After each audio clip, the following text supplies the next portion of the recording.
Welcome back again. So, hulaan nyo kung nasan ako. Dito ako sa beach. Ganda.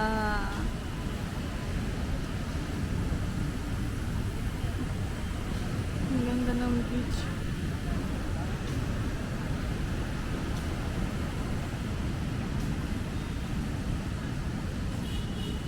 So, I have a French fries here and my milk tea. And my fruits, I have 2 jackfruits, 1 pomelo, and 2 mango. Sounds amazing! Fries pa lang. Kaya nagtitipid din ako. Di ko alam, naluloko ako para kay Brian. Ano siya? Cheap dito. Para sa akin, same lang sa Philippines. Alam niyo yun, guys.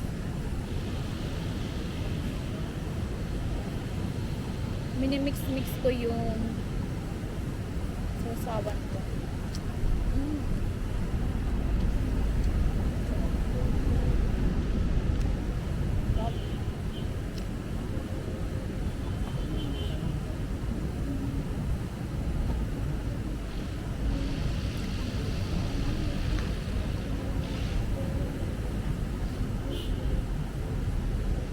Saka, pinausap ko din yung vendor, yung nanay. Tanda na siya, siguro mga nasa 60 or 70 na siya. Doon kami lagi bumibili ng prutas. Kasi, pag bumibili kami, pag nakikita niya kami, automatic na yun, bibili kami. Kasi yung fruits niya, sobrang, pinipili na, pag kami, pinipili niya ng yung maayos.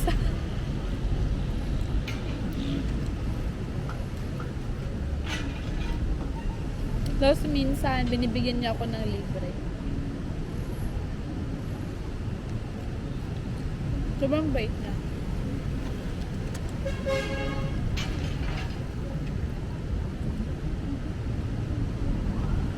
Yung friend ko din na dalawang Vietnamese, sweet din sila.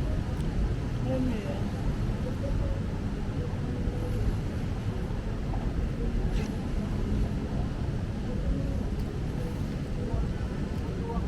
Sarap ng sauce. Yung spicy niya. Tapos hinalo yung yung mayonnaise. Ang sarap. Tapos dagdag mo pa yung milk tea. So yung cream dito eh.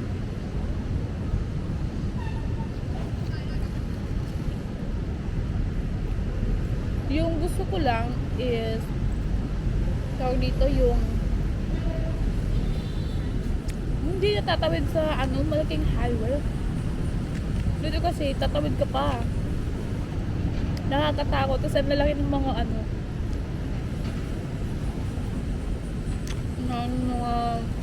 may mga truck, may mga buses.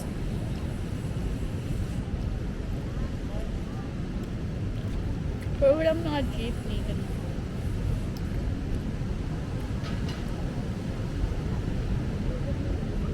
Hindi siya tulad sa Manila na may maraming stoplight. Alam niyo yun. Naghihintay ka talaga. Dito kahit may stoplight sila, pero kahit may stoplight, go pa rin sila. Masyadong mainit. Ayan. Hindi na masyadong mainit, guys. Ang ganda na niya. Oh, diba? Ang ganda na ng view.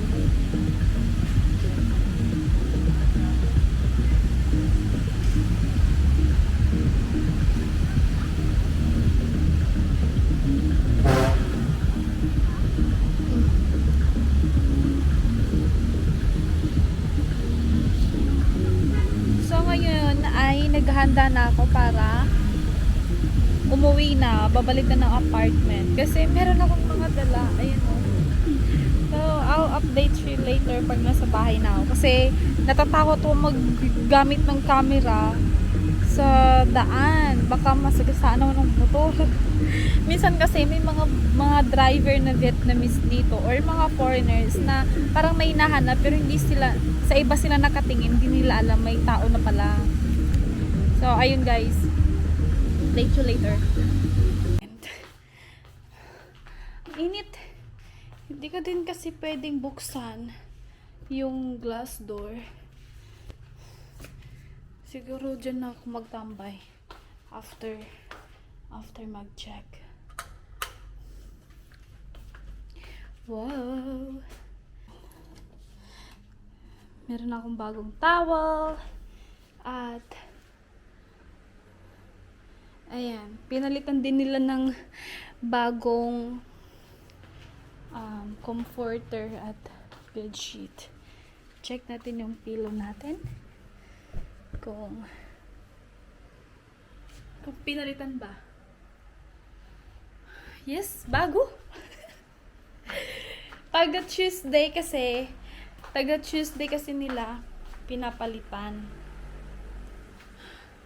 Ito na yung mga fruits na binili natin. Lagay lang natin ito sa ref. Ayan.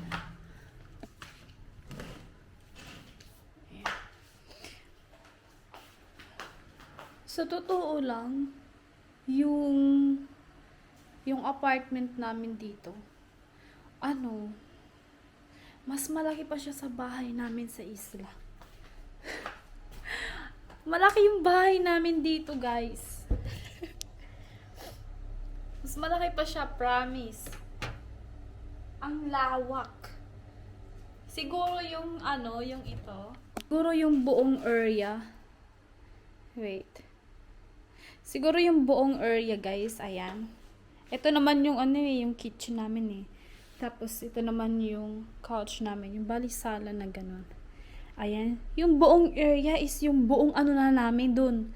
Yung pagsamahin na yung tawag dun.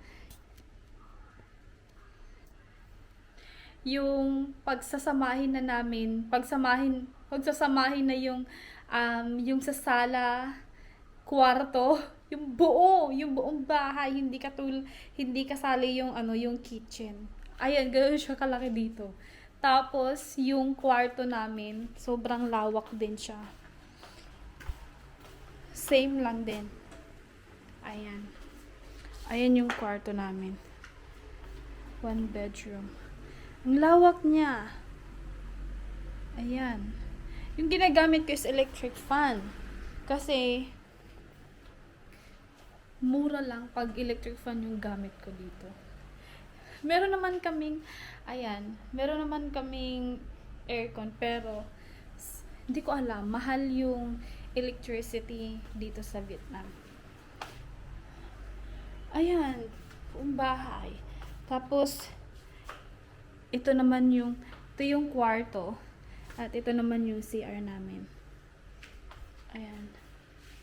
Tapos, ito naman, balcony din yan, guys. Dalawa yung balcony namin dito. Ayan. Balcony din yan. Glass door. Tapos, ito naman is sa pangmalakasang balcony. Ayan siya. Sobrang lawak. Diba? Tingnan mo kung gaano kalawak. Mahin yung buong bahay, kasama yung balcony. Siguro, siya? Nasa 600 square meter or more than that. Diba? Saan laki niya? Tapos, yung rent namin dito is 10 million. Yung rent namin is 9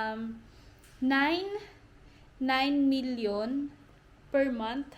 Tapos pag samahin yung electricity is nasa 10 million plus. Ayan.